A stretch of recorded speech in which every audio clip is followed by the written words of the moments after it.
High বন্ধুরা, আমি যাচ্ছি আলিপুরদুয়ার জংশন কালীবাড়িতে। সেখানে বৃন্দাবনের প্রেম মন্দিরের থিম বানিয়েছে, এবার দুর্গাপূজার থিম হবে, তাই আমি দেখতে যাচ্ছি আর তোমাদেরকেও দেখাবো।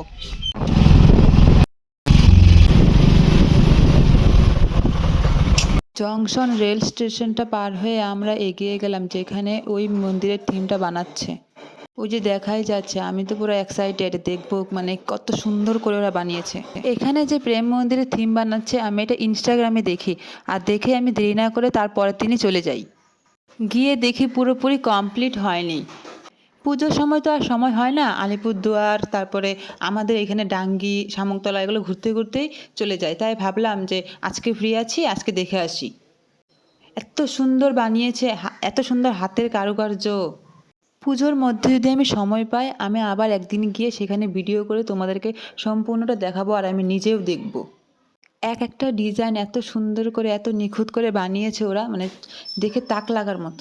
তোমরা কেউ যদি আলিপুরদুয়ার জংশনে এই কালীবাড়ি প্রেম মন্দিরটা দেখতে আসো তাহলে আমাকে কিন্তু কমেন্ট করে জানাবে। আর শুধু কমেন্ট করলেই হবে না, আমাকে কিন্তু ফটো তুলে সেন্ড করতে হবে, কারণ পুজোর মধ্যে যাওয়া হয় কি না। আর আমি যদি যাই তাহলে তো আমি তোমাদেরকে সম্পূর্ণ ভিডিও করে দেখাবোই।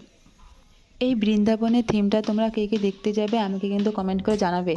আর এই মন্দিরের থিমটা তোমাদের কেমন লাগলো আমাকে কিন্তু জানাবে।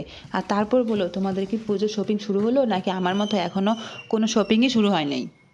প্রেম মন্দিরের থিমটা চারপাশ দেখার পর আমরা সেখান থেকে বেরিয়ে যাই।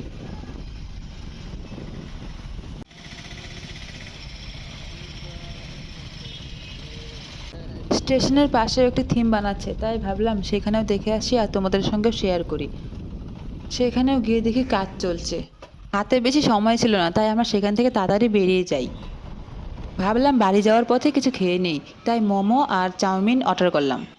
সেখান থেকে মোমো আর চাউমিন খেয়ে আমি অটোতে উঠে বাড়ি চলে আসি। আজকের ব্লগ এতটুকুই, তোমরা সবাই ভালো থেকো, টাটা বাই বাই।